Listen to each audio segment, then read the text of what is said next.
الحمد لله نحمده ونستعينه ونستغفره ونعوذ بالله من شرور أنفسنا وسيئات أعمالنا من يهده الله فلا مضل له ومن يضلل فلا هادي له وأشهد أن لا إله إلا الله وحده لا شريك له وأشهد أن محمدا عبده ورسوله أما بعد فإن خير الحديث كتاب الله وخير الهدي هدي محمد صلى الله عليه وسلم وشر الأمور محدثاتها وكل محدثة بدعة وكل بدعة ضلالة وكل ضلالة في النار.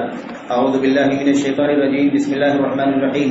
يا أيها الذين آمنوا اتقوا الله ولتنظر نفس ما قدمت لغد واتقوا الله إن الله خبير بما تعملون ولا تكونوا كالذين نسوا الله فأنساهم أنفسهم أولئك هم الخاسرون.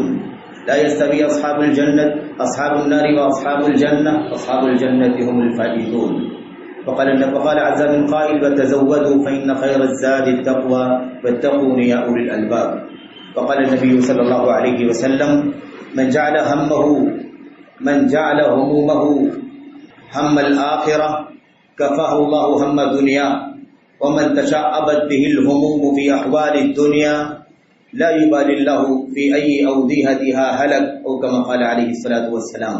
وقال الشاعر تزود من التقوى فإنك لا تدري إذا جن ليل هل تعيش إلى الفجر فكم من صحيح مات من غير علة وكم من عليل عاش حينا بين الدهر. برادران اسلام، دینی مسلم بھائیوں، نوجوان دوستوں، احباب اور بزرگوں، قابل احترام ماں اور بہنوں، عزیز بچوں، اللہ تبارک و تعالیٰ نے ہمیں اور آپ کو اس دنیا میں پیدا کیا ہے اور اس دنیا کو عارضی بنایا ہے، وقتی بنایا ہے، ناپائیدار بنایا ہے، زوال پذیر، بہت ہی جلد ختم ہونے والی اس دنیا کو بنایا ہے. اس کی عمر بڑی مختصر ہے اور اسی لیے قرآن کریم کی آیات میں جگہ جگہ بار بار ہمیں یہ بات سمجھائی جا رہی ہے کہ یہ دنیا کی زندگی دھوکے کا سامان ہے. دنیا کی زندگی محض ایک مسافر کی زندگی ہے، مسافرت کی زندگی ہے. جیسے کہیں کوئی دھوپ میں سفر کرتے کرتے چلتے چلتے تھک جائے اور اس کے بعد دھوپ کی شدت سے تھوڑا سا آرام کرنے کے لیے کسی درخت کے سائے میں آرام کرنے لگے، بس یہی دنیوی زندگی کی مثال ہے. اللہ کے نبی صلی اللہ علیہ وسلم کی حدیثوں کے اندر بھی ہے. اصل زندگی آخرت کی زندگی جو پائیدار ہے، ابدی ہے، دائمی ہے، ہمیشہ باقی رہنے والی زندگی. قرآن کریم کی آیات میں اللہ تبارک و تعالیٰ نے ان باتوں کو بار بار بتایا ہے، سمجھایا ہے. اور اسی کے ساتھ ساتھ جب یہ حالت ہے اس دنیوی زندگی کی، کہ دنیوی زندگی بہت ہی ناپائیدار ہے اور اصل زندگی آخرت کی زندگی ہے، اور اصل کامیابی دنیا کی کامیابی نہیں ہے بلکہ اصل کامیابی آخرت کی کامیابی ہے. اسی لیے اللہ تعالیٰ نے بار بار ہمیں اس بات کا حکم دیا ہے کہ ہم اپنا جائزہ لیتے رہیں، اپنے گریبان میں جھانک کر کے دیکھتے رہیں، سوچتے رہیں کہ ہم اور آپ اس دنیا میں زندگی بسر کر رہے ہیں تو ہماری زندگی کی حالت کیا ہے.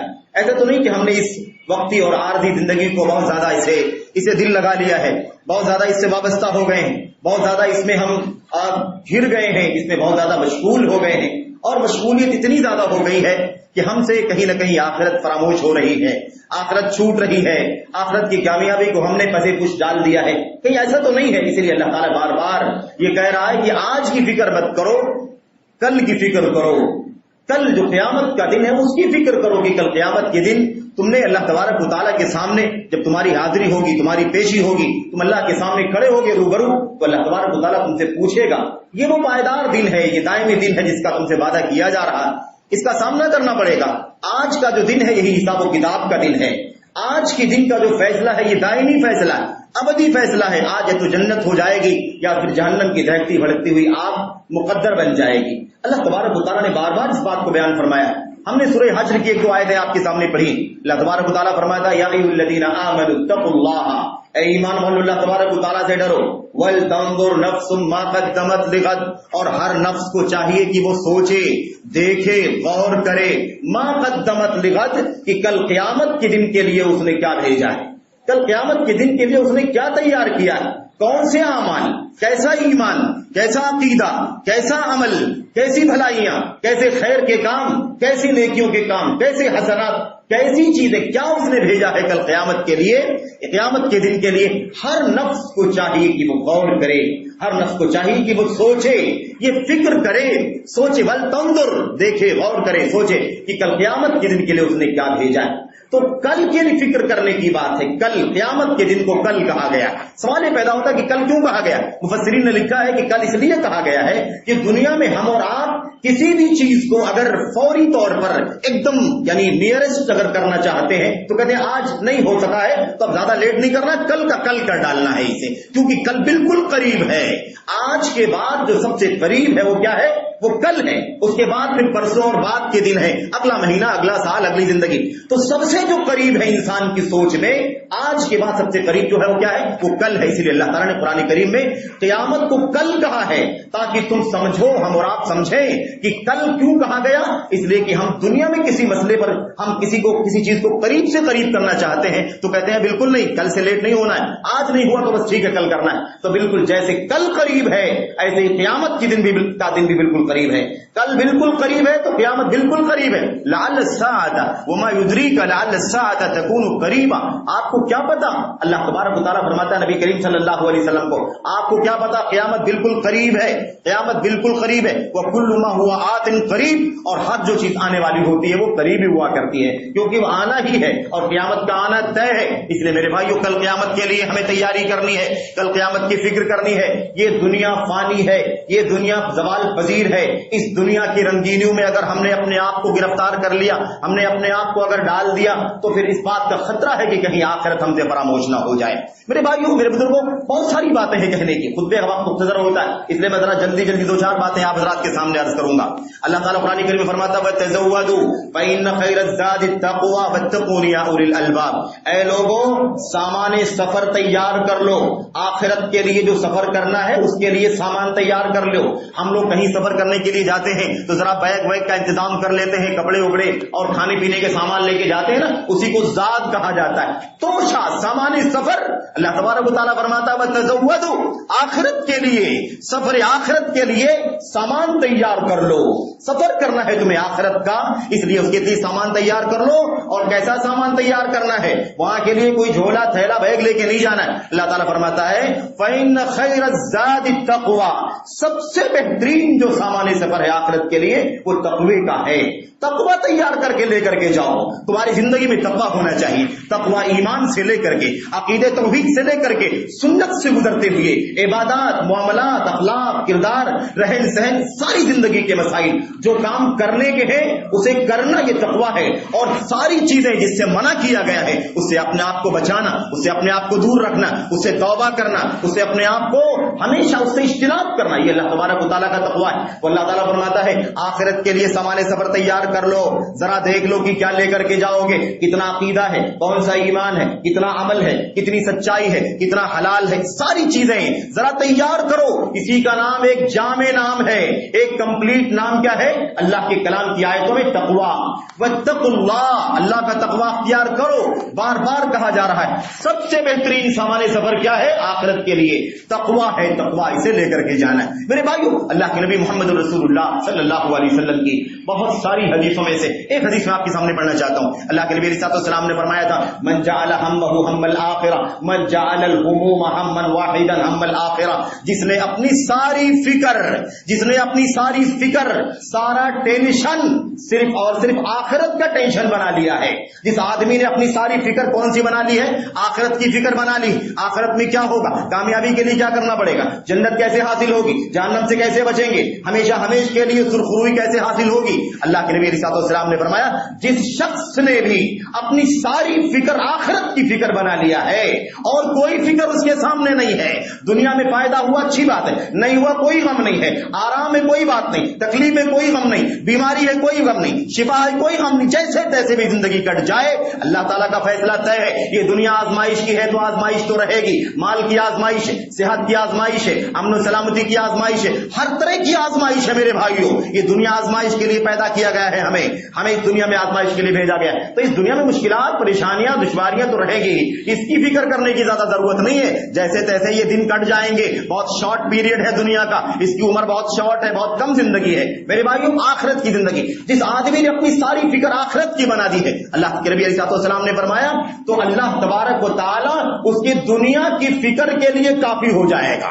جس نے یہ طے کر لیا کہ آخرت نہیں بگڑنے دینا ہے، ساری فکر آخرت کی ہے، تو پھر یاد رکھو اگر ہم نے فکر اپنی آخرت کی بنا لی ہے، ساری سوچ اگر آخرت کی بنا لی ہے، تو کفاہ اللہ ہم دنیا، تو اللہ تبارک و تعالیٰ اس کی دنیا کی فکر کے لیے کافی ہو جائے گا. کیونکہ اللہ کہتا ہے کہ تم اگر آخرت کی فکر کرتے ہو تو میں تمہاری زندگی کو، تمہاری دنیا کو سنوارنے کے لیے ذمہ داری لیتا ہوں، میری ذمہ داری ہے، میں کافی ہوں، اس کے لیے فکر مت کرو، میں سب دیکھ رہا ہوں اور تمہارے مسائل کو میں حل کر دوں گا.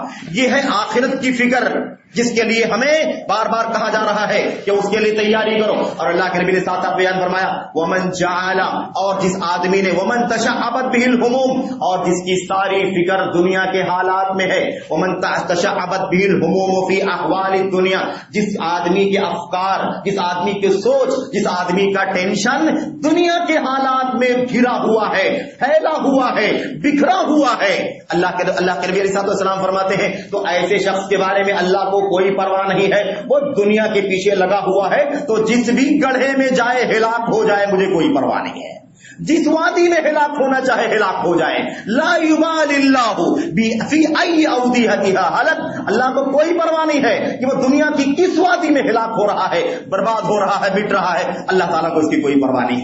یہ سوچ اللہ کے نبی محمد رسول اللہ صلی اللہ علیہ وسلم نے ہماری بنائی ہے، اور یہی ہماری سوچ ہونی چاہیے میرے بھائیوں. دیکھیے دنیا ابھی اتنے حالات نازک گزرے ہیں ملک اور وطن کے اوپر اور پوری دنیا کے اوپر. ہم نے پچھلے سال بھر کے اندر 7 8 10 مہینے کے اندر اپنی آنکھوں سے دیکھا ہے بڑی تیزی کے ساتھ. ایسے بھی زندگی کا معاملہ، موت کا معاملہ اللہ کے ہاتھ میں ہے، صبح و شام موت ہوتی ہے. ہم اپنے ہاتھوں سے اپنے دور کو، نزدیک کو دفناتے ہیں، اقارب کو دفناتے ہیں، بیٹا باپ کو دفناتا ہے، باپ بیٹے کو دفناتا ہے، بیوی شوہر کو، شوہر بیوی کو، ہر ایک کو دفنانے کے واقعات دنیا میں پیش آ چکے ہیں اور بڑی تیزی سے اموات ہوئی ہیں.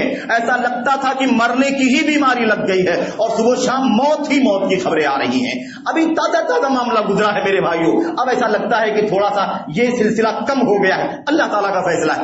میں کہنا یہ چاہتا ہوں کہ ان حالات میں کیا ہمیں یقین نہیں ہو گیا کہ موت کتنی آسان ہے، موت کتنی فاسٹ ہے، کب کس کی موت آ جائے کچھ نہیں کہا جا سکتا. جس نے سوچا نہیں تھا اس کی موت ہو گئی، جس نے سوچا تھا کہ موت ہو جائے گی وہ ابھی بھی میرے بھائیوں زندگی کا دانا کھا رہا ہے. اور اس کے علاوہ دولت مند ہو یا غریب ہو، فقیر ہو، مالدار ہو یا عالم ہو کہ جاہل ہو، ادنا ہو کہ اعلیٰ ہو، رائی ہو یا رعیہ ہو، ہر طرح کے لوگوں کی موت ہو چکی ہے. اچھے لوگ مر چکے ہیں. ذرا سوچو کہ جانے والے کیا لے کر کے گئے اپنے ساتھ میں.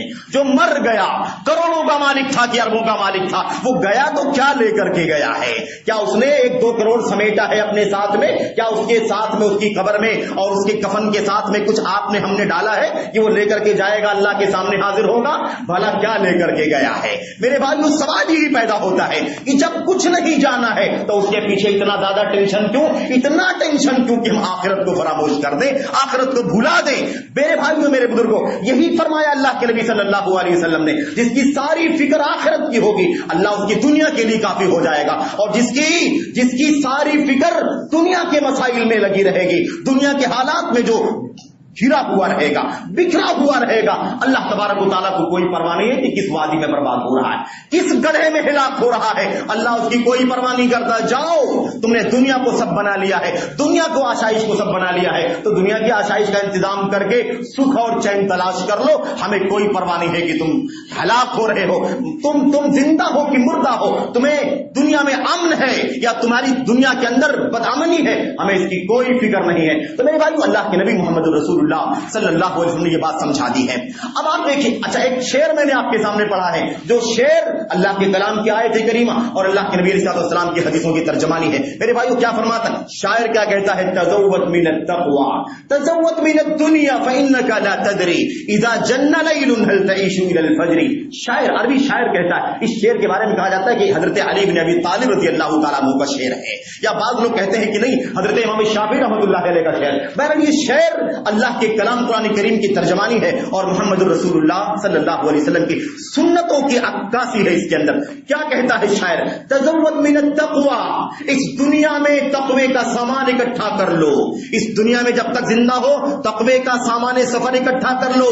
فإنك لا تدري، کیونکہ تمہیں نہیں معلوم ہے، اذا جن لیل هل تعيش الى الفجر، کہ جب رات ڈھل جائے گی، جب دن ختم ہو جائے گا، رات آ جائے گی تو تم فجر تک بھی زندہ رہو گے یا نہیں رہو گے؟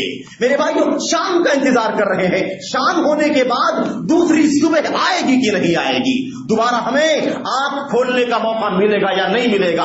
اللہ شاعر کہتا ہے لا تدری، تمہیں نہیں معلوم ہے. تو اللہ تبارک و تعالیٰ کے کلام میں یہی بات سمجھائی گئی ہے کہ تمہیں نہیں پتا ہے کہ صبح کر رہے ہو شام بھی کرو گے کہ نہیں کرو گے، شام کر رہے ہو صبح بھی کرو گے یا نہیں کرو گے. اور ایسے واقعات ہماری آنکھوں کے سامنے پیش آئے ہیں ابھی کورونا کے حالات میں اور لاک ڈاؤن کے حالات میں، ہم نے سب اپنی آنکھوں سے دیکھا. میرے بھائیو اسی لیے کیا کہا جاتا ہے، شاعر نے کیا کہا ہے، فَكَم مِّن صَحِيحٍ مَاتَ مِن غَيْرِ عِلَّةٍ، کتنے ایسے صحت مند لوگ تھے، ہٹے کٹے تندرست لوگ تھے، مَاتَ مِن غَيْرِ عِلَّةٍ، کوئی بیماری نہیں تھی لیکن موت ہو گئی، موت ہو گئی اس کی. وَكَم مِّن عَلِيلٍ عَاشَ حِينًا مِّنَ الدَّهْرِ، اور نہ جانے کتنے بیمار تھے اور یہ تھا کہ یہ اب گھنٹے دو گھنٹے بھی نہیں زندہ رہے گا، ایک لمبی عمر تک زندہ رہ گیا، اللہ تعالیٰ نے اس کی عمر کو دراز کر دیا. تو کوئی ضمانت نہیں ہے، کوئی گارنٹی نہیں ہے کہ ہماری اور آپ کی آنکھیں کب بند ہو جائیں گی اور کب ہم اس دنیا کے نقشے سے ختم کر دیے جائیں گے، اس دنیا سے ہمارا وجود ختم ہو جائے گا، ہم دھرتی کے اوپر کے بجائے دھرتی کے اندر چلے جائیں گے. اس لیے کوئی ضمانت نہیں. ہماری اور آپ کی ذمہ داری کیا بنتی؟ ہماری اور آپ کی ذمہ داری یہ ہے کہ ہم اللہ کے نبی محمد رسول اللہ صلی اللہ علیہ وسلم کی سنتوں کے مطابق، آپ کی ہدایات کے مطابق زندگی گزاریں. اللہ کے نبی صلی اللہ علیہ وسلم کے سامنے ایک شخص، ایک انصاری صحابی آئے، حضرت عمر بن خطاب رضی اللہ تعالیٰ عنہ کی روایت ہے، حضرت عبداللہ بن عمر رضی اللہ تعالیٰ عنہ کی روایت ہے، ایک انصاری صحابی آئے، انہوں نے اللہ کے نبی علیہ السلام سے پوچھا ای الناس افضل، اے اللہ کے نبی صلی اللہ علیہ وسلم ذرا بتائیے کہ سب سے افضل مومن کون ہے؟ ای المؤمنین افضل، سب سے زیادہ فضیلت والا مومن کون ہے؟ اللہ کے نبی صلی اللہ علیہ وسلم نے فرمایا احسنهم خلقا، سب سے زیادہ فضیلت والا مسلمان مومن وہ ہے جو سب سے اچھے اخلاق والا ہے. اخلاق کی بڑی اہمیت ہے دین اسلام کے اندر. سب سے اچھے اخلاق والا جو مسلمان ہے وہ سب سے زیادہ فضیلت والا ہے. اچھا، اس کے بعد صحابی رسول انصاری نے پوچھا ای المؤمنین اکیس، اے اللہ کے نبی صلی اللہ علیہ وسلم آپ ذرا بتائیے سب سے افضل تو سب سے اچھے اخلاق والا ہے، سب سے زیادہ عقل مند، سب سے زیادہ دانا اور ذہین و فطین مسلمان کون ہے؟ اب آپ دنیا کے اندر دیکھیں گے سب سے زیادہ عقل مند وہ ہے، کون ہے بھائی؟ کون ہے دنیا کی نظر میں؟ دنیا کی نظروں میں تو باتیں چلتی ہے صبح و شام، تبصرے ہوتے ہیں گھروں میں، گھروں کے باہر، جگہ جگہ. کسی نے دولت کما لی، بڑا ذہین و فطین ہے، بڑا ذہین و فطین ہے، بہت میرے بھائیوں جینیس ہے، بہت زیادہ کیپیسٹی ہے اس کے پاس، بہت زیادہ اس کے پاس ذہانت ہے، فطانت ہے. یہ سمجھا جاتا ہے کہ جس نے دنیا زیادہ کما لی وہ سب سے زیادہ ذہین فطین دولت مند ہو گیا بھائی. اور جو بیچارے غریب ہیں وہ بیچارے بیوقوف ہیں اس لیے غریب ہیں. کتنا کس قدر ہمارا ایمان ہے میرے بھائیوں. بھلا کیا یہ دولت کی قلت و کثرت، یہ فقیری محتاجگی اور دولت، کیا اس کا تعلق عقل سے ہے؟ کیا اس کا تعلق دانشوری سے ہے؟ کیا اس کا تعلق انسان کی ذہانت سے ہے؟ کیا اس کا تعلق انسان کے علم سے ہے؟ استغفر اللہ میرے بھائیوں، یہ اللہ کا فیصلہ ہے. اگر دنیا میں یہ معیار ہوتا تو سارے علم والے، سارے ذہین دولت پر فائز ہوتے اور سارے کمزور دماغ والے بدھو قسم کے لوگ بھیک مانگ رہے ہوتے. لیکن دنیا میں ایسی مثال نہیں ہے. ہمارے سامنے مثال ایسی بھی موجود ہے کہ بہت ہی کمزور قسم کے لوگ جن کے پاس علم نہیں ہے، ذہانت بھی بہت زیادہ نہیں ہے، لیکن دنیا میں بڑے دولت مند ہیں، اور بڑے بڑے علماء، بڑے بڑے دانشور لوگ بھی میرے بھائیوں بہت ہی لمیٹڈ زندگی گزار رہے ہیں، فقر و فاقہ کی زندگی گزار رہے ہیں. تو یہ نظام نہیں ہے. ان اللہ یبسط الرزق لمن یشاء ویقدر، اللہ تبارک و تعالیٰ کا نظام ہے، وہ جس کے لیے چاہتا ہے روزی کشادہ کر دیتا ہے اور جس کے لیے چاہتا ہے روزی تنگ کر دیتا ہے. یہ اللہ کا فیصلہ ہے میرے بھائیوں. تو یہ کسی کے دماغ کسی کی ذہانت فطانت کا مسئلہ نہیں ہے. لیکن سوچا یہی جاتا ہے کوئی کسی کا لڑکا اگر دولت کمانے لگے، کسی طرح سیٹل ہو جائے، تو بوڑھے بزرگ ہمارے دادے بابے بھی کیا کہتے ہیں فلانا کا لڑکا بڑا ذہین ہے، دیکھو کامیاب ہو گیا، فلانا کا بیٹا کامیاب ہو گیا، ارے بچپن سے بڑا ذہین تھا وہ. استغفر اللہ میرے بھائیوں، ذہانت کی وجہ سے کامیاب اگر ہوتے تو سارے ذہین دولت مند ہوتے اور سارے غبی قسم کے لوگ بھیک مانگ رہے ہوتے. لیکن ایسا نہیں ہے میرے بھائیوں دنیا کے اندر. تو یہ ایمان کی پرابلم ہے. یہ بھی ایمان کا تقاضا ہے کہ عقیدہ ہونا چاہیے، انسان کو حلال کے پیچھے چلنا چاہیے، آخرت کو فراموش نہیں کرنا چاہیے. روزی اللہ نے کم لکھی ہوگی کم ملے گی, زیادہ لکھی ہوگی زیادہ ملے گی. جس کو جتنی لکھی ہوئی ہے اتنی ملنی ہے. ایک دانہ بھی چھوڑ کر دنیا سے وہ نہیں جا سکتا. جیسے انسان کو موت تلاش کرتی ہے ایسے انسان کی روزی کا دانہ بھی تلاش کرتا ہے. جب تک جیتے جی جتنا دانہ لکھا ہوا ہے ہماری اور آپ کی زندگی میں, جب تک اتنا دانہ ہم کھا نہیں لیں گے, اگر مرنا بھی چاہیں گے تو موت نہیں آئے گی. یہ عقیدہ ہونا چاہیے. تو اللہ کے نبی صلی اللہ علیہ وسلم نے کیا جواب دیا؟ سوال کیا ای المؤمنین اقیس, سب سے زیادہ ذہین فطین عقل مند مومن کون ہے؟ اللہ کے نبی صلی اللہ علیہ وسلم نے وہ جواب دے دیا. آپ نے فرمایا اکثرهم للموت ذکرا واحسنهم لما بعده استعدادا. حضرت یہ رسول کریم صلی اللہ علیہ وسلم کی حدیث ہے, ابن ماجہ کی صحیح روایت ہے. اللہ کے نبی نے فرمایا سب سے زیادہ عقل مند مومن وہ ہے جو آخرت کی سب سے زیادہ, آخرت کو سب سے زیادہ یاد کرنے والا ہے, آخرت کو سب سے زیادہ یاد کرنے والا ہے, اور سب سے اچھی طرح سے آخرت, دنیا کے بعد کی, مرنے کے بعد کی زندگی جس کو آخرت کہا جاتا ہے, اس کی سب سے اچھی طرح سے تیاری کرنے والا ہے. تو سب سے عقل مند کون ہے؟ نبی کے یہاں, اللہ کے یہاں, اللہ کی کتاب میں, نبی کی سنت میں سب سے زیادہ عقل مند مومن کون ہے بھائی؟ وہ نہیں جو دولت کما لے, وہ نہیں جو بہت زیادہ پراپرٹی بنا لے, وہ نہیں جو منصب اور عہدے حاصل کر لے, وہ نہیں جو دنیا کے اندر بہت زیادہ پاپولر اور فیمس ہو جائے. نہیں, کون ہے دنیا میں؟ اللہ تبارک و تعالیٰ کی نگاہ میں, محمد رسول اللہ صلی اللہ علیہ وسلم کی نگاہ میں سب سے زیادہ عقل مند مومن کون ہے؟ جو سب سے زیادہ آخرت کو یاد کرنے والا ہے اور سب سے اچھی طرح سے مرنے کے بعد کی زندگی کے لیے تیاری کرنے والا ہے. تو آخرت کی تیاری کرو, آخرت کی تیاری کرو میرے بھائیوں. یہ پیغام ہے اللہ کے کلام کا, یہ پیغام ہے محمد رسول اللہ صلی اللہ علیہ وسلم کے فرمان کا. آئیے میں آپ کے سامنے کچھ باتیں عرض کرنا چاہتا ہوں کہ تیاری کیسے کریں گے, تیاری کیسے کریں گے میرے بھائیوں. آخرت کے لیے کیا بھیجا ہے, آخرت کے لیے ہم نے کیا بھیجا ہے, یہ سوچنا ہماری ذمہ داری ہے. آپ, ہم, فلاں فلاں فلاں سب سوچیں, سب آدمی, ہر آدمی سوچے, ہر نفس یہ سوچی غور کرے کہ کل قیامت کے دن کے لیے اس نے کیا بھیجا ہے, کیا بھیجا ہے میرے بھائیوں. یہ سب سے بڑی ذمہ داری ہے جو ہماری اور آپ کی بنتی ہے, ورنہ اس دنیا نے ہمیں مشغول کر دیا ہے, ہمیں ہماری کمائی دھمائی نے اتنا بزی کر دیا ہے کہ ہمارے فرائض و واجبات بھی وقت پر ادا نہیں ہوتے. آج حالت ہماری یہ ہو گئی. آپ بتائیے, اللہ تبارک و تعالیٰ نے ہمیں پیدا کیا ہے عبادت کے لیے, پیدا عبادت کے لیے کیا ہے. اب عبادت مقصد ہے زندگی کا, یہ کھانا پینا رہنا, شادی بیاہ, یہ لباس, یہ گھر دکان مکان, یہ سب کس لیے ہے بھائی؟ اس کے لیے پیدا نہیں کیے گئے ہیں کہ جاؤ پیدا کیا ہے پیسے کماؤ, جاؤ دولت حاصل کرو, جاؤ دنیا کماؤ, جاؤ, اس لیے نہیں پیدا کیا ہے. پیدا عبادت کے لیے کیا ہے. اچھا, عبادت کرنے کے لیے جینا ضروری ہے, زندہ رہنا ضروری ہے. اب زندہ رہنے کے لیے اللہ نے نظام کیا بنا دیا ہے؟ ہمیں پانی پینا ہے, ہمیں کھانا کھانا ہے, ہمیں کپڑا پہننا ہے, ہمیں گھر چاہیے, ہمیں بیوی چاہیے, ہمیں بچے چاہیے. فطری طور پر اللہ نے یہ تقاضے ہمارے بنا دیے ہیں. تو یہ دنیا کا جو نظام ہے اس کے لیے پیدا نہیں کیے گئے ہیں. یہ دنیا میں عبادت کے لیے ہمیں پیدا کیا گیا, اور جینا ضروری ہے عبادت کے لیے, اور جینے کے لیے کھانا پینا پہننا رہنا سہنا ضروری ہے. تو یہ ضرورت ہے جینے کے لیے, اس کے لیے پیدا نہیں کیا گیا ہے. ہمیں یہ فکر ہمارے ذہن میں ہمیشہ آنی چاہیے, زندہ رہنی چاہیے. میرے بھائیوں, میرے بزرگوں, میں آپ کو بتانا چاہتا ہوں کہ امت کے سلف حضرات صحابہ کرام کا رویہ کیا تھا, وہ کیسے آخرت کی فکر کیا کرتے تھے. اللہ کے نبی محمد رسول اللہ صلی اللہ علیہ وسلم کیسے ترغیب دیا کرتے تھے, کیسے شوق دلایا کرتے تھے.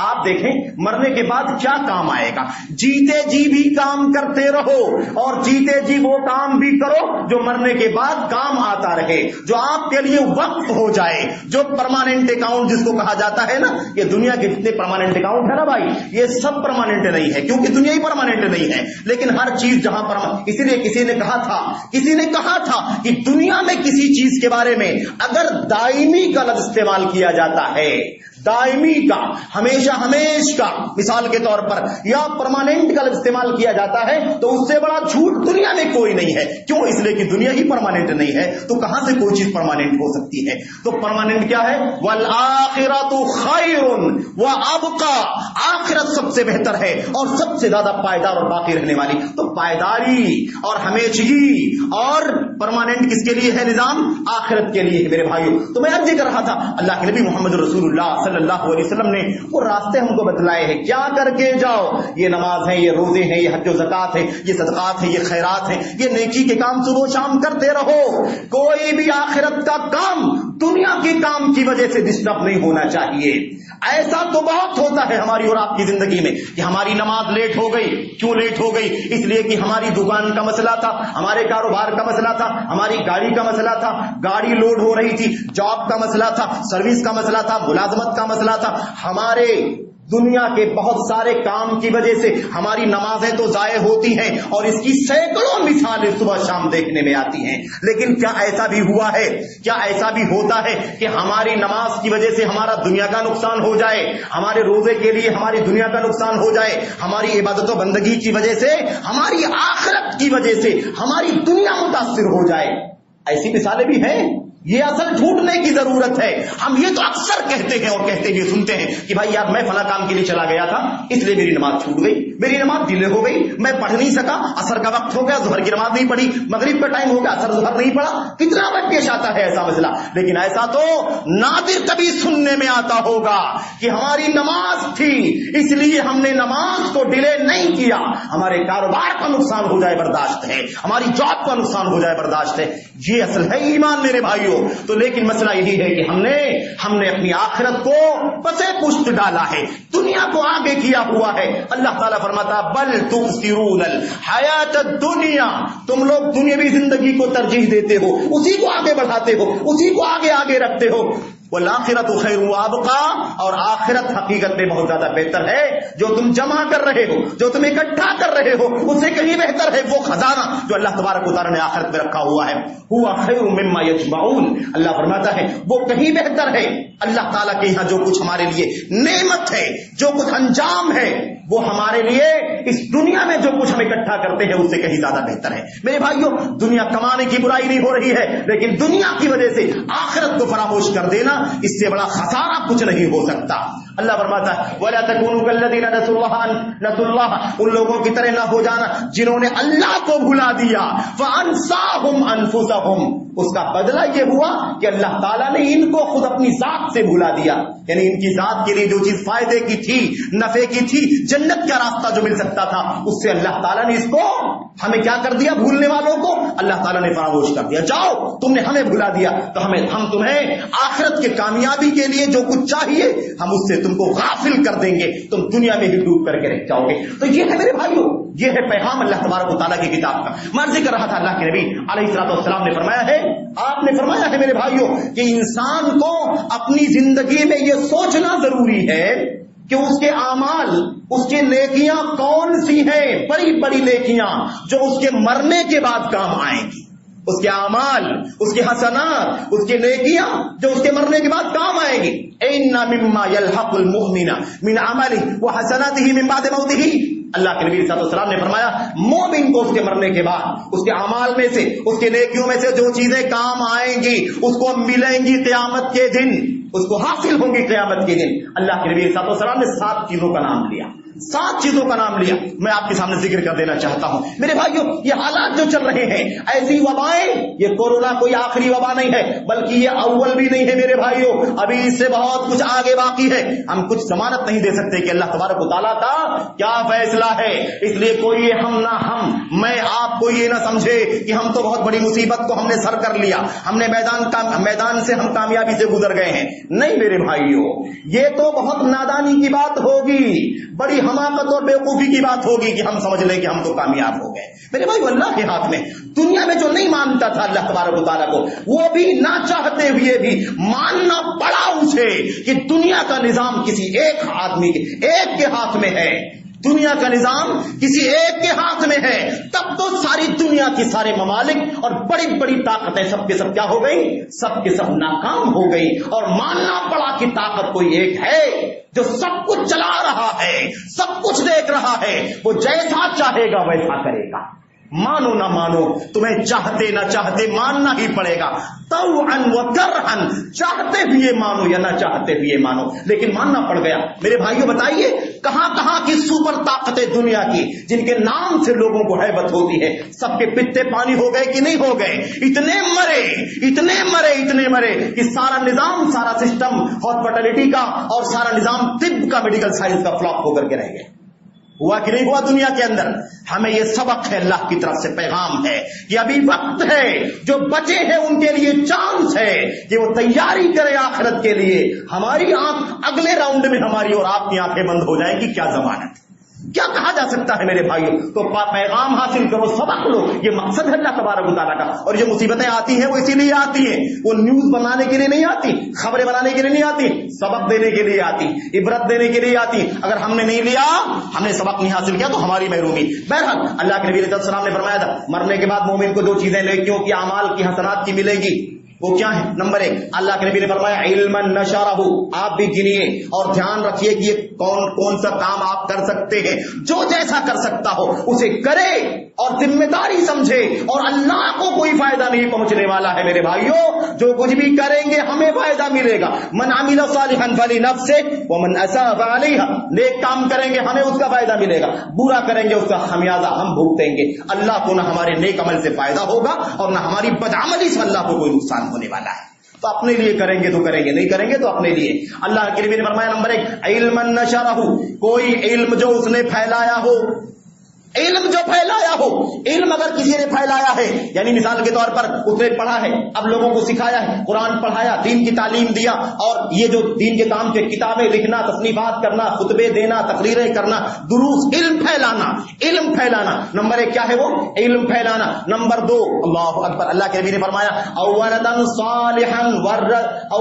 صالحا ترکہ، نمبر 2 کوئی نیک اولاد چھوڑ کر کے گیا۔ اب جو وہ نیک جو علم چھوڑ کر کے گیا ہے، اس علم کا ایک ایک حرف قیامت کے دن اس کے لیے نیکیوں کا انبار بن کر کے کھڑا ہو جائے گا، اسے گھیر لے گا نیکی بن کر کے۔ عذاب کے فرشتے آئیں گے تو یہ نیکیاں اکٹھا ہو جائیں گی اور کہیں گی اسے جہنم میں نہیں لیا جا سکتا، نہیں لے جا سکتے، اس کے پاس ہم نیکیوں کی شکل میں موجود ہیں۔ ایسے 2 نمبر اللہ کے نبی نے کیا بیان فرمایا؟ اور کسی اولاد کو، نیک اولاد کو جو چھوڑ کر کے گیا، نیک اولاد چھوڑ کر، اولاد نہیں، نیک اولاد چھوڑ کر کے گئی ہو۔ میرے بھائیوں، اگر کسی نے نیک اولاد چھوڑا ہے، کسی انسان نے چھوڑا ہے، تو یہ اس کے لیے کیا ہے؟ مرنے کے بعد کام آنے والی چیز ہے۔ اب مسئلہ یہ ہے کہ نیک اولاد، اس میں ذمہ داری بنتی ہے کہ اس کو ہم نیک بنائیں گے تب تو وہ نیک رہے گا، اس کی تربیت ہونی چاہیے، اس کو دین کی، ایمان کی، اخلاق کی، کردار کی، حلال کی تعلیم ہونی چاہیے تاکہ وہ نیک بن کر کی زندگی گزارے، اور وہ پھر قیامت کی طرف اپنے ماں باپ کے لیے کام آئے گا۔ ایسے ہی اللہ کے نبی صلی اللہ علیہ وسلم نے فرمایا اور مصحفا ورثہ، یا کوئی مصحف یعنی قرآن کریم کا نسخہ اس کا وارث بنا کر کے گیا ہو، قرآن کریم اس نے خریدا، چھپوایا، لاکھوں کی تعداد میں لاکھوں روپے خرچ کر کے، اور اس کے بعد دور دراز تک جہاں جہاں لوگ مسلمان بستے ہیں وہاں وہاں اللہ کے کلام کو، قرآن کریم کو میرے بھائیوں پہنچایا، تاکہ اللہ کے بندے قرآن کی تلاوت کریں، قرآن پڑھیں، قرآن کی تلاوت کریں، اس کے ذریعے سے اپنی اصلاح کرنے کی کوشش کریں۔ نمبر 3 اللہ کے نبی صلی اللہ علیہ وسلم نے فرمایا آگے، اللہ اکبر، آپ نے فرمایا او نہرن اجراہ، او اس سے پہلے او مسجدن بناہ، یا کوئی مسجد تعمیر کر کے گیا۔ یہ ہے مرنے کے بعد کام آنے والے، اس کو پرماننٹ اکاؤنٹ کہا جا سکتا ہے، جو واقعی قیامت کے دن تک رہے گا۔ کام یہاں کیا گیا ناپائیدار دنیا میں، لیکن کام آئے گا قیامت تک، قیامت کے دن کام آئے گا۔ تو نیک اولاد، ایسے ہی کیا ہوا؟ مصحف قرآن کریم اور مسجد کی تعمیر کر کے گیا، اللہ کے لیے، اللہ کی رضا کے لیے اخلاص کے ساتھ مسجد کی تعمیر کر کے گیا، کل قیامت کے دن یہ نیکیاں اس کے کام آنے والی ہیں۔ تو مسجد بناؤ، وقف کرو اللہ تبارک و تعالیٰ کی راہ میں، جس کے بس میں جو ہے کرے، جو پوری مسجدیں بنا سکتا ہو، کئی بنا سکتا ہو بنائے، پورا نہ کر سکتا ہو حصہ بٹائے، لیکن یہ کام کرے تاکہ قیامت کے دن اس کے کام آئے۔ اور کیا فرمایا؟ او بیتن لابن السبیل بنا، یار مسافروں کے لیے کوئی گھر بنا دیا، کوئی مسافر خانہ تعمیر کر دیا جہاں بیچارے پسینے میں شرابور ہو کر کے تھکے مادے آ کر کے بیٹھے، آرام کر لیں، پانی پی لیں، کوئی کھانے پینے کا بھی انتظام کر دے، ریسیو کرنے کا انتظام کر دے، گاڑی کے سیٹ اپ کا کوئی انتظام، مسافر کے لیے کوئی گھر بنا دے، یہ سب کیا ہوگا؟ مرنے کے بعد اسے کام آئے گا۔ اللہ کے نبی نے فرمایا نمبر 6، چھٹا نمبر کیا ہے؟ او نہرن اجرا، یا کوئی نہر جاری کر کے گیا ہو، نہر جاری کر کے گیا ہو بھائی، نہر جاری کر دیا ہو، کسی نے نل لگا دیا، کسی نے نہر کھدوا دی، کسی نے پائپ لائن پانی کے لیے سسٹم قائم کر دیا، بڑی تعداد میں بیچارے پانی سے پریشان تھے، ان کے لیے پانی کا انتظام کر دیا۔ یہ سب چیزیں کیا ہے؟ مرنے کے بعد کام آنے والی ہیں۔ اللہ نے جس کو مال دیا ہے، دولت دی ہے، اسے چاہیے کہ ان چیزوں کو سمجھے اور اس کے مطابق اللہ کی راہ میں خرچ کرے، ورنہ یہ آنکھیں بند ہوگی تو وارثین اس مال کے لیے جھگڑا کرنا شروع کر دیں گے اور آپ کے کام 1 روپیہ بھی آنے والا نہیں۔ اللہ کے نبی کی حدیث مجھے یاد آ گئی، اور وقت کم ہے لیکن میں معذرت چاہتا ہوں، میں 2-4 منٹ 6 منٹ زیادہ لوں گا اور یہ مشکل ہے ہماری، کیا کر سکتے میرے بھائی۔ اللہ کے نبی کی حدیث یاد آ گئی، ایسے ہی مجلس سجی ہوئی تھی، اللہ کے نبی علیہ السلام نے صحابہ کرام سے سوال کیا، اور یہ نقطہ سمجھ لو اچھی طرح سے، سمجھو نقطہ اللہ کے نبی نے کیا سمجھایا۔ اللہ کے نبی علیہ السلام نے ایسے مجلس میں صحابہ کرام سے پوچھا، یہ بتاؤ بھلا تم میں سے کون سا آدمی ہے جس آدمی کو اس کا اپنا مال اس کے وارثین کے مال سے زیادہ پیارا ہے؟ سوال کیا ہے؟ سوال یہ ہے ایکم مالہ احب الیہ من مال وارثی، تم میں سے کون سا آدمی ہے جس کو اس کا اپنا مال اس کے وارث کے مال سے زیادہ پیارا ہے؟ یہ سوال تھا۔ وارث کون ہے؟ میرے مرنے کے بعد جو رہیں گے وارث ہے، وہ اولاد بیوی وغیرہ۔ اللہ کے نبی نے سوال کیا، صحابہ کرام نے فوراً کیا جواب دیا؟ اللہ کے نبی یہ کیا بات ہوئی؟ ہر آدمی کو اپنا مال اپنے وارث کے مال سے زیادہ پیارا ہے۔ بلکہ ایسے جواب دیا اللہ کے نبی، کوئی آدمی ہے ہی نہیں جس آدمی کو اس کا اپنا مال اس کے وارث کے مال سے زیادہ پیارا نہ ہو۔ اللہ کے نبی نے فرمایا بالکل غلط کہتے ہو، بالکل غلط کرتے ہو، ہر آدمی کا مسئلہ یہ ہے، الا ماشاء اللہ، ہر آدمی کا مسئلہ یہ ہے کہ اس کو اپنے وارث کا مال اس کے اپنے مال سے زیادہ پیارا ہے۔ بات سمجھ میں آ رہی ہے کہ نہیں؟ سمجھ میں آ رہی ہے یا نہیں بات؟ ہر آدمی کو اس کے وارث کا مال اپنے مال سے زیادہ پیارا ہے، یعنی اپنا مال کم پیارا ہے، اس کے وارث کا مال اس کو زیادہ پیارا ہے۔ اللہ کے نبی نے صحابہ کے جواب کی تردید کیا، تم ایسا کہتے ہو، معاملہ ویسا نہیں، معاملہ یہ ہے کہ ہر آدمی کا مسئلہ الا ماشاء اللہ، ورنہ ہر آدمی کا مسئلہ یہی ہے تم میں سے کہ اس کو اپنا مال زیادہ پیارا نہیں ہے، اس کے وارث کا مال زیادہ پیارا۔ صحابہ کرام نے کہا اللہ کے نبی ایسے کیسے ہو سکتا ہے؟ اللہ کے نبی نے فرمایا مسئلہ یہ ہے کہ تم پہلے یہ سمجھ لو کہ تمہارا مال کیا ہے اور تمہارے وارث کا مال کیا ہے، یہ سمجھنے میں پرابلم ہو رہی ہے تمہارے لیے۔ آپ نے فرمایا فَإِنَّ مَالَكَ مَا قَدَّمْتَ وَمَالُ وَارِثِكَ مَا أَخَّرْتَ۔ اللہ اکبر، اللہ کے نبی سمجھا دیا فلسفہ۔ اصل میں مشکل یہ ہے تمہاری، تم سمجھتے ہو کہ تمہارا مال کیا ہے، تمہارے وارث کا مال کیا ہے، جو تم کما رہے ہو، جمع کر رہے ہو، بیلنس کر رہے ہو، بنا رہے ہو، پراپرٹی بنا رہے ہو، یہ تم سمجھتے ہو تمہارا مال ہے۔ ارے تمہارا مال نہیں ہے، تمہارے وارث کا مال ہے یہ، اور تم کو اسی سے پیار ہے۔ یہ تمہارے مال کا، تمہارے وارث کا مال ہے، تمہارا مال نہیں۔ تمہارا مال وہ ہے جو تم نے بھیج دیا ہے، اور تمہارے وارث کا مال وہ ہے جو تم نے چھوڑ دیا ہے۔ تو جو تم چھوڑ کے جانے والے ہو اس کی بڑی فکر کر رہے ہو، اور جو تم کو بھیج دینا چاہیے اس کی پرواہ تم بہت کم کرتے ہو۔ یہ ہے نقطہ، تو سمجھنا یہ ہے کہ جو ہم نے بھیجا ہے وہی ہمارا ہے، جو ہم چھوڑ کے جا رہے ہیں وہ ہمارا نہیں ہے۔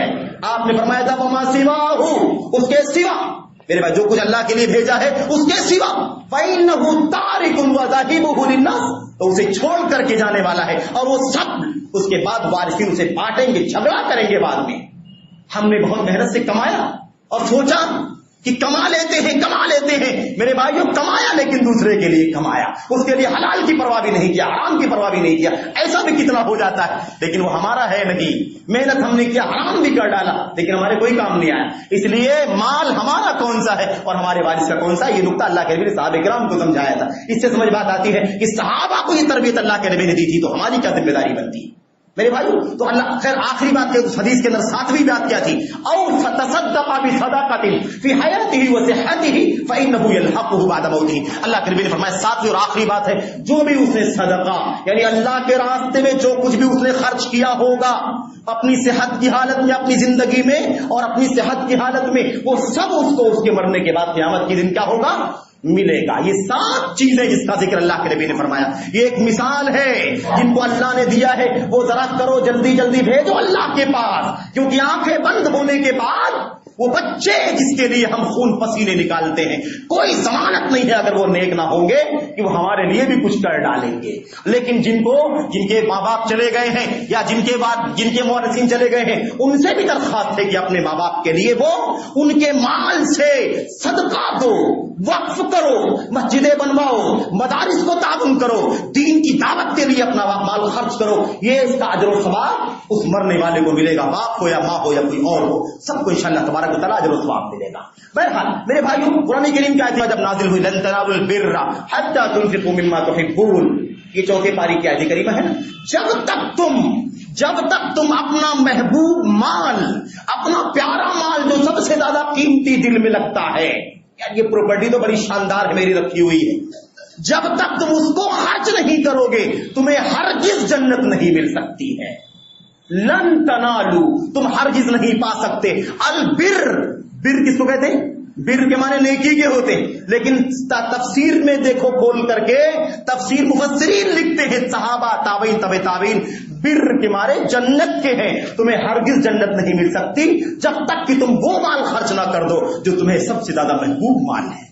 اللہ اکبر. ہم نے تو بھی پڑھا ہوا ہے، ہم بھی پڑھ رہے ہیں، کوئی 40 سال سے آیت پڑھ رہا ہے، کوئی 20 سال سے پڑھ رہا ہے، 50 سال سے پڑھ رہا ہے، لیکن پتہ نہیں ہمیں اللہ نے کتنی توفیق دی کہ اپنا محبوب مال اللہ کے راستے میں ہم نے خرچ کیا یا نہیں. توفیق دی تو نہیں خرچ کیا، یہ تو ہماری ذمہ داری. لیکن صحابہ کے سامنے جیسے ہی یہ آیت کریمہ اتری فوراً وہ الرٹ ہو گئے. وہ صحابی آ رہا ہے، اے اللہ کے نبی، اللہ تعالیٰ نے قرآن میں فرما دیا ہے جب تک تم سب سے پیارا مال خرچ نہیں کرو گے ہرگز جنت نہیں پاؤ گے. میری پراپرٹی میں غور کرتا ہوں، ایک یہاں ہے، ایک یہاں ہے، ایک یہاں ہے، 10 پراپرٹیاں ہیں. سب سے زیادہ پیاری پراپرٹی، سب سے زیادہ محبوب میری پراپرٹی کون سی ہے؟ یہ فلاں مال ہے، فلاں باغ ہے. اے اللہ کے نبی، میں اسے خرچ کر کے اللہ کی راہ میں جنت حاصل کرنا چاہتا ہوں. یہ لیجیے آپ کے حوالے کر دیتا ہوں، آپ جہاں خرچ کرنا چاہیے اسے خرچ کرتے. حضرت ابو طلحہ کو جانتے ہیں؟ ابو طلحہ انصاری رضی اللہ تعالیٰ عنہ، جن کے بارے میں یہ سب لوگ جانتے ہیں سب سے زیادہ دولت مند پورے مدینے کے اندر کوئی تھا، سب سے دولت مند انصاری صحابہ میں تو وہ حضرت ابو طلحہ انصاری تھے.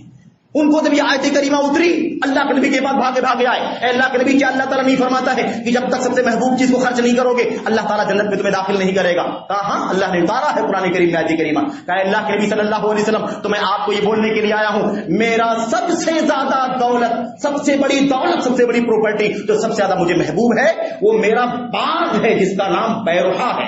بیروحہ نامی باغ ہے میرے پاس. اور آپ جانتے ہیں نا بیروحہ نامی باغ یہ مسجد نبوی کے بالکل قبلے کی طرف سامنے کی طرف تھا اللہ کے نبی کے زمانے میں. اب تو وہ سب حصہ مسجد نبوی کے اندر آ گیا، مسجد نبوی کے سامنے تھا. اللہ کے نبی علیہ السلام اس میں جاتے تھے، اس کا میٹھا شیریں پانی بھی پیا کرتے تھے اور خوش بھی ہوا کرتے تھے کہ اللہ نے دولت سے نوازا. انہوں نے کہا یہ بیروحہ سب سے بڑی میری پراپرٹی ہے، میں اللہ کے راہ میں خرچ کرنا چاہتا ہوں. اللہ کے نبی نے فرمایا بخن ذاک مال رابح، ذاک مال رابح. آپ نے فرمایا واہ واہ کیا بات ہے، خوش ہو جاؤ، بشارت ہے، یہ تو بہت زیادہ قیمتی مال ہے، بہت زیادہ قیمتی سرمایہ ہے. اللہ کے نبی سے کہا اللہ کے نبی تو میں یہ آپ کو دیتا ہوں، آپ اپنی ثواب دید کے مطابق جس بھی کار خیر میں اسے ڈالنا چاہتے ہو، جس بھی خیر کے کام میں اسے خرچ کرنا چاہتے ہو دے دیجیے. دیکھا سب سے پیارا مال یہ ہے. مرنے کے بعد کیا بھیجا، مرنے کے بعد کیا بھیجا اس کی فکر کرو. یہ فکر کرنے والے صحابہ کرام تھے. تو اللہ کے نبی علیہ السلام نے فرمایا بالکل ٹھیک ہے، اچھی بات ہے، میں چاہتا ہوں کہ اسے کیا کرو، فی الاقربین، تمہارے اقارب، اعزاء، رشتہ دار، تمہارا خاندان بہت بڑا ہے، بہت رشتہ دار ہیں، فقیری محتاجی کی زندگی گزار رہے ہیں، یہ پورا باغ ان کے لیے وقف کر دو، وہ بیچارے خوشحال ہو جائیں گے، مدد ہو جائے گی غریبوں کی. اللہ اکبر، یہ کام کیا. یہ اچھا، یہ روایت سے بخاری کی. اچھا ایسے ہی اللہ کے نبی، آخری بات ہے، اللہ کے نبی صلی اللہ علیہ وسلم کے پاس حضرت عبداللہ بن عمر آئے. انہوں نے کہا, عبداللہ بن عمر روایت کرتے ہیں, عمر رضی اللہ تعالیٰ عنہ, عمر رضی اللہ تعالیٰ عنہ نے کہا کہ اللہ کے نبی صلی اللہ علیہ وسلم, میرے پاس سب سے بڑی پراپرٹی اگر کوئی ہے تو وہ زمین ہے, وہ باغ ہے جو مجھے خیبر کے موقع پر ملی تھی. اور اللہ تعالیٰ فرماتا ہے کہ جب تک سب سے پیارا مال خرچ نہیں کرو گے جنت میں ہرگز داخل نہیں ہو سکتے ہو. تو میں چاہتا ہوں کہ وہ خیبر والی پراپرٹی, خیبر میں ملا ہوا باغ, میں اللہ کے راستے میں اسے میں خرچ کر دینا چاہتا ہوں. اللہ اکبر. اللہ کے نبی صلی اللہ علیہ وسلم سے مشورہ لینے کے لیے آئے تھے کہ میں کیا کروں. وہ اللہ کے نبی صلی اللہ علیہ وسلم نے فرمایا بالکل بہت اچھی بات ہے, اس سے بڑی نیکی کیا ہو سکتی ہے کہ تمہیں اللہ نے مال سے نوازا ہے اور تم سب سے پیارے مال کو اللہ کی راہ میں خرچ کرنے جا رہے ہو, وقف کر رہے ہو, دے رہے ہو کہ ساری دنیا سے فائدہ اٹھائے. چنانچہ انہوں نے وقف کر دیا سب کے لیے, ایسا غریب, یتیم, فقیر, مسکین, مسافر اور سارے لوگوں کے لیے عام کر دیا. جاؤ, یہ باغ ہے, اس باغ میں دنیا بھر کی چیزیں کھانے پینے رہنے کی ہے, اس سے صاف کے صاف لوگ استعمال کرو. آپ نے یہاں تک کہا اس پر جو خادم لگے ہوئے ہیں نا, باغ کی دیکھ ریکھ کرنے والے, باغبانی کرنے والے, یہ پھل ہے, یہ میوے ہیں وغیرہ, کھجور ہے, انگور ہے, اس کو جو لگاتے ہیں, محنت کرتے ہیں, ان کو اس بات کا اختیار ہے کہ وہ جتنا کھانا چاہیں کھائیں, بس بیچ نہیں سکتے اسے بیچ نہیں سکتے, اسے جمع کر کے رکھنا نہیں ہے, اسٹور نہیں کرنا, لیکن جتنا کھانا چاہیں وہ کھا سکتے ہیں. اللہ اکبر. بہرحال وقت نہیں میرے بھائیوں, اور وقت میں نے زیادہ لے لیا, بہت سارے واقعات ہیں. مجھے پیغام اپنے آپ کو یہ دینا ہے پہلے, اور پھر آپ کو یہ پیغام دینا ہے جن تک بھی یہ بات پہنچتی ہے کہ اللہ تبارک و تعالیٰ سے دعا کرو کہ اللہ تعالیٰ ہمیں اس دنیا کی ناپائیداری کو سمجھنے کی توفیق عطا فرمائے, آخرت کے بقا کو, اس کے تمام کو سمجھنے کی توفیق عطا فرمائے, اور اس کے لیے کم ضرورت کے مطابق اور اصل کوشش اور محنت اور اصل فکر اللہ تبارک و تعالیٰ ہمیں آخرت کی کرنے کی توفیق عطا فرمائے. اللہ نے جس کو مال دیا, اللہ کی قسم ہے, یہ مال آج آپ کو اختیار ہے خرچ کر دیں, کل قیامت کے دن تمنا بھی کریں گے تو نہیں موقع پائیں گے کہ آپ کو خرچ کرنے دیا جائے. مرنے کے بعد تمنا ہوگی, مرنے کے بعد تمنا کریں گے, کاش خرچ کر دیا ہوتا تو کتنا بڑا ثواب مل گیا ہوتا, کتنی بڑی نعمت مل گئی ہوتی, آج جنت مل گئی ہوتی. لیکن کاش اس کے سوا, یا لیتنی, یا اس کے سوا کچھ حاصل نہیں ہوگا. فاصدق, کاش میں نے صدقہ کر دیا ہوتا, کاش میں نے دے دیا ہوتا, کاش میں نے لگا دیا ہوتا. آج میں نے لگا دیا ہوتا تو پوری عمر اس کا ثواب ملتا, مرنے کے بعد تک ثواب ملتا رہتا. کل قیامت کے دن جب حاضر ہوتا تو بہت بڑی نیکی کی شکل میں میرے سامنے وہ اجر و ثواب بن کر کے آ جاتا. تو انسان تمنا کرے گا مجھے لوٹا دے, اے اللہ مجھے لوٹا, میں چاہتا ہوں دنیا میں جاؤں مال خرچ کروں. رب ارجعون, اے اللہ مجھے لوٹا, لعلی اعمل صالحا فیما ترک, شاید میں واپس جا کر کے اب کی پہلی مرتبہ تو نہیں کر سکا, چوک گیا, غفلت میں رہ گیا, دنیا میں بھٹک گیا, نہیں کر سکا, اب کی واپس لوٹا دے. اب کی جو چھوٹ گیا ہے, پہلی مرتبہ چھوٹ گیا, اب کی وہ مال میں نیک عمل کر کے آؤں گا, خرچ کر کے آؤں گا تیری راہ میں, بہت کچھ عمل صالح کر کے آؤں گا. یہ تمنا کرے گا. اللہ کیا فرمائے گا, کلا, ہرگز نہیں, یہ معاملہ جا چکا ہے, یہ مسئلہ ختم ہو چکا ہے. کلا, ہرگز نہیں, ایسا تو ہو ہی نہیں سکتا. دنیا سے آنے کے بعد آخرت کی منزل ہے, اس کے بعد دنیا میں کوئی واپس نہیں ہو سکتا. انہا کلمۃ هو قائلها, یہ تو بولنے والے کی بات ہے جس کو ہم نے 50 60 70 سال 100 سال کی زندگی دی. اگر نصیحت حاصل کرنا ہوتا تو کر لیا ہوتا, اس وقت اسے توفیق ملتی تو کرتا, لیکن اس نے کیا ہی نہیں, دنیا میں ڈوبا رہا. اب دوبارہ اسے موقع دینے کا بھی ہمیں پتا ہے کہ دوبارہ بھی جائے گا تو نہیں کر کے آئے گا. یہ تو بولنے والے کی بات, اللہ کیا کہے گا, یہ تو بولنے والے کی بات ہے, بول رہا ہے بس کرے گا نہیں. اللہ سے دعا کرتے ہیں میرے بھائیوں کہ اللہ تبارک و تعالی ہمیں آخرت کی فکر کرنے کی توفیق عطا فرمائے, آخرت کی تیاری کرنے کی توفیق عطا فرمائے. دنیا جیسے تیسے گزر جائے, کوئی فاقہ کر کے رات گزار دیتا ہے, کوئی مسلم کھا کر کے گزار دیتا ہے, کوئی نعمتوں میں زندگی گزار رہا ہے, کوئی فاقے میں زندگی گزار رہا ہے, اس سے کیا سروکار ہے. قیامت کے دن اللہ کے سامنے حاضر ہوں گے تو اس کا کوئی تذکرہ نہیں ہوگا, اس سے کوئی سروکار نہیں ہے کہ ہم نے برانڈڈ استعمال کیا ہے یا لوکل استعمال کیا ہے. حساب و کتاب تو ایمان اور عمل صالح کا ہوگا کہ تم نے کیا لے کر کے کیا بھیجا ہے آخرت کے لیے. اللہ سے دعا کرتے ہیں کہ اللہ تبارک و تعالی ہمیں عمل صالح کی توفیق عطا فرمائے, آخرت کی تیاری کی توفیق عطا فرمائے, دنیا کی رنگینیوں سے اللہ تبارک و تعالی ہمیں بچنے کی توفیق عطا فرمائے. آمین رب العالمین. صلی اللہ وسلم و بارک علی نبینا محمد وعلی آلہ وصحبہ اجمعین. السلام علیکم و رحمۃ اللہ. الحمد لله نحمده ونستعينه ونستغفره. اللهم صل على محمد وعلى ال محمد كما صليت على ابراهيم وعلى ال ابراهيم انك حميد مجيد. اللهم بارك على محمد وعلى ال محمد كما باركت على ابراهيم وعلى ال ابراهيم في العالمين انك حميد مجيد. سبحان ربك رب العزة عما يصفون والسلام على المرسلين والحمد لله رب العالمين.